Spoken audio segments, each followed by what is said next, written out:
Hi everyone, welcome back to my channel. Today I'm going to talk about how to see device wise data in Google Analytics. First of all, you have to log in your Google Analytics account and then click here on reports section, and here you can see so many reports. You have to scroll down and go to inside the user, inside the tag and tag details.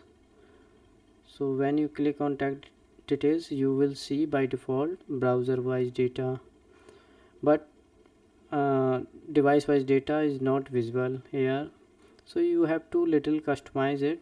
You can click on browser and then click on device category. Now you can see device wise data.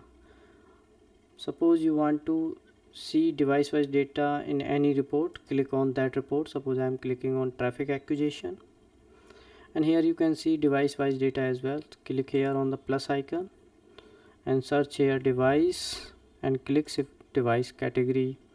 Here you can see device wise data with this report.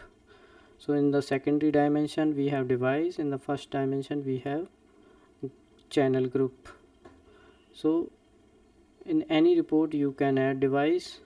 Hope you like this video, and if still you have any query, you can ask me in the comment box. Thank you so much for watching this video.